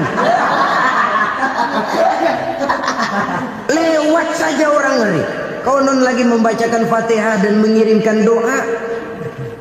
Hidup pada hakikatnya adalah kesempatan untuk berbuat baik. Maka sekali kesempatan itu diberikan, manfaatkan dengan sebaiknya. Sebab kesempatan kedua tidak akan pernah ada. Kesempatan berbuat baik di sini, di akhirat sudah pembalasan namanya. Sekali kesempatan itu dicabut, dia tidak akan pernah dikembalikan lagi. Kata Iqbal, hidup tidak mundur ke belakang, Bung. Berhenti diinjak orang, mundur hancur. Tidak ada kata mundur dalam hidup ini. Berhenti diinjak orang, mundur kecebur. Tidak ada kata lain. Harus maju dalam kehidupan, dalam artian yang positif. Hidup adalah kesempatan untuk mengumpulkan kebajikan yang sebanyak-banyaknya. Di situ nilai daripada manusia. Sekarang ini memang nggak kelihatan kok, orang yang banyak pahala sama yang banyak dosa nggak kelihatan kok. Barangkali kalau habis bikin dosa palanya pada benjol, mungkin orang takut sama dosa. Tapi sekarang sama saja, orang yang banyak dosa dengan yang nggak banyak dosa jalan bareng dari belakang, sama, nggak kelihatan beda. Tapi ada waktunya di mana pahala memegang peranan, di mana dosa diperlihatkan. Sama saja kalau kita bawa mobil siang, lampu kan nggak begitu berfungsi. Apa lalu bilang, alah ini lampu berat-beratin, copot-copotin aja dah. Tidak perlu begitu. Kenapa? Pada suatu saat malam senja akan datang. Bila matahari terbenam, senja pun datang, gelap mulai merayap, disitulah baru terasa perlunya lampu. Pahala begitu. Sekarang orang yang nggak ada pahalanya nggak kelihatan dalam kehidupan. Tapi pada suatu saat senja kehidupan akan datang. Ajal merenggut nyawa, malam merayap, dan hidup mulai diliputi kegelapan di alam barzakh. Dikala itu kalau nggak punya lampu, alangkah malangnya kita. Sebab amal yang baik, kata Nabi, di alam barzakh itu akan diciptakan menjadi perempuan yang cantik menemani kita. Amal yang jahat akan menjadi orang yang paling jelek nemenin kita. Sudah di tempat gelap yang nemenin jelek.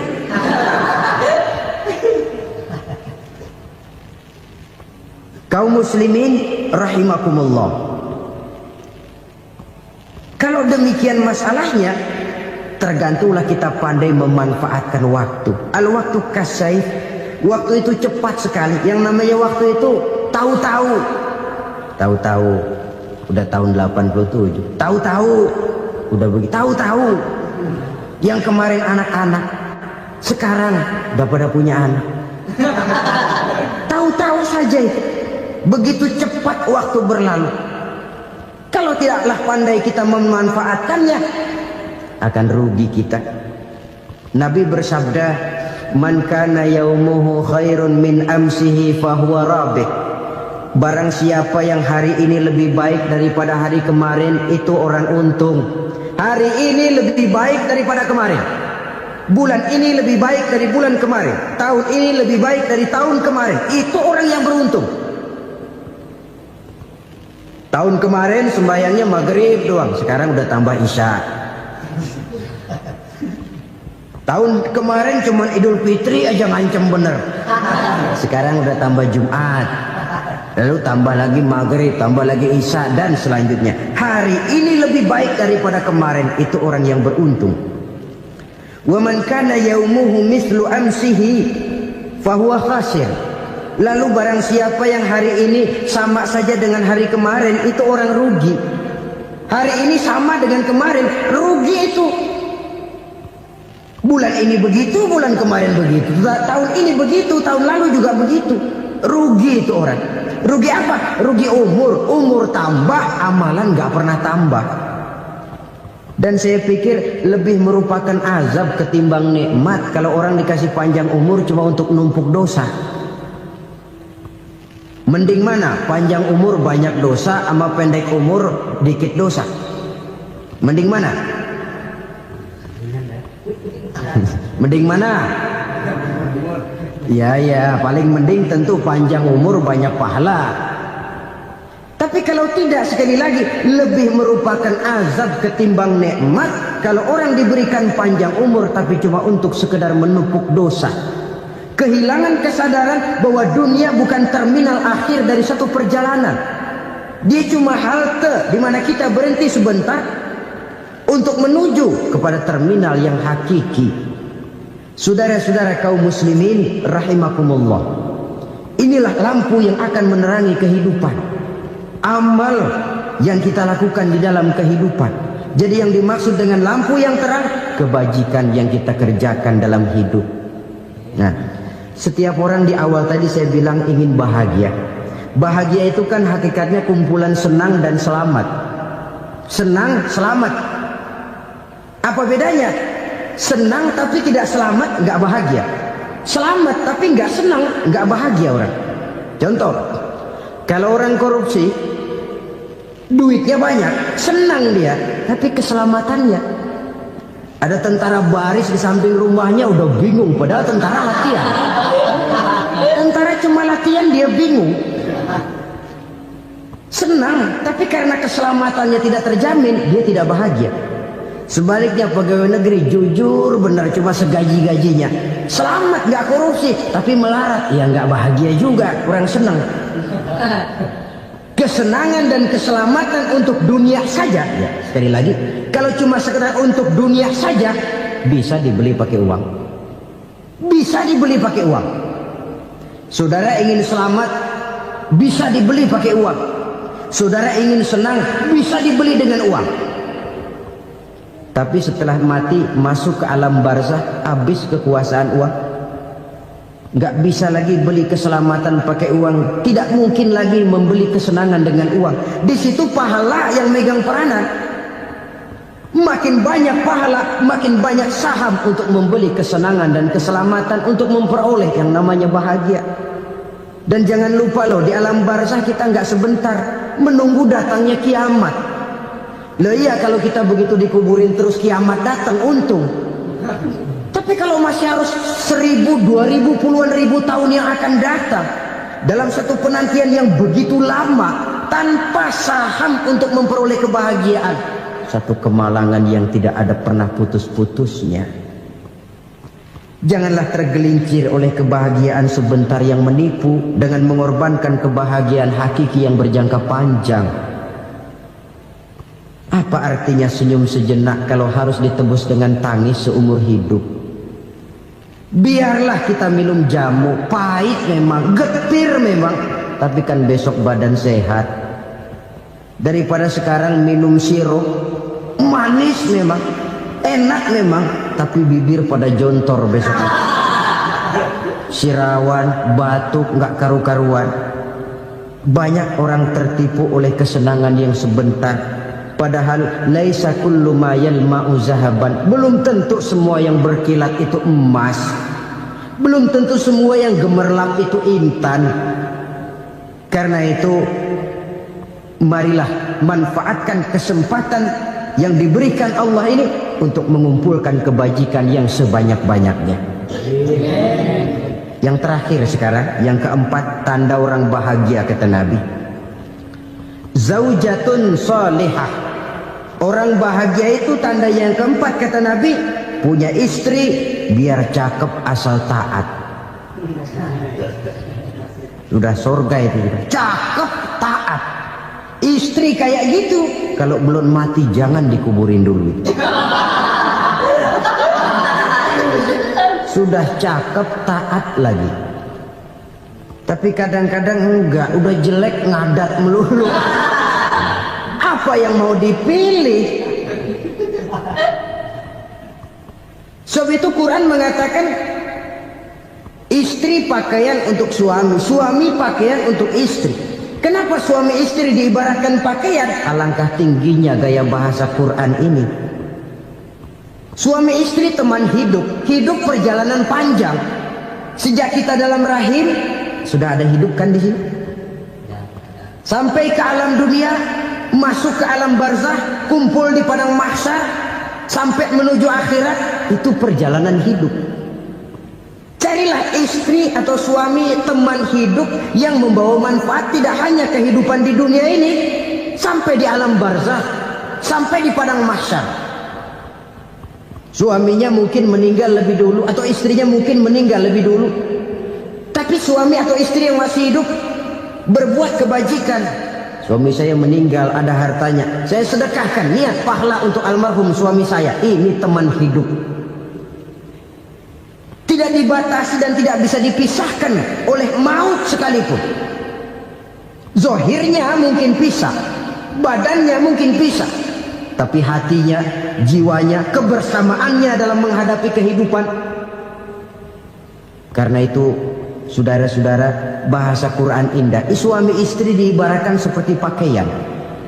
Apa fungsi pakaian? Pertama, pakaian jadi kebanggaan. Artinya, suami harus menjadi kebanggaan istri, istri harus jadi kebanggaan suami. Yang kedua, pakaian itu kan fungsinya menutup aurat. Artinya sesama suami istri harus saling menjaga kekurangan masing-masing. Jangan malah sesama suami istri saling membongkar rahasia dan aibnya sendiri-sendiri. Istrinya diceritain jeleknya di mana-mana, atau suaminya dibongkar rahasianya di pasar umum. Itu sudah tidak lagi berfungsi sebagai pakaian. Kenapa semua ini diperlukan? Karena kita menyadari bangsa yang baik terdiri dari masyarakat yang baik. Masyarakat yang baik merupakan susunan dari warga yang baik. Warga yang baik adalah terdiri dari rumah tangga yang baik. Dan rumah tangga yang baik merupakan susunan dari pribadi yang baik. Dari situ langkah dimulai. Membangun satu bangsa yang baik diawali dengan membangun rumah tangga yang baik, dengan menciptakan pribadi-pribadi yang baik. Sehingga dari sini diharapkan berkembanglah nilai-nilai kebaikan. Orang akan bahagia mempunyai istri yang soleh. Kenapa? Tidak ada seorang suami bisa sukses jadi apapun dia, apapun profesinya. Dokterkah, kiaikah, mubalikah, petanikah, pengusahakah, pejabat tinggikah, tidak ada seorang suami yang bisa sukses tanpa peran serta istrinya. Walaupun memang peranan itu tidak begitu kelihatan, tapi sangat menentukan.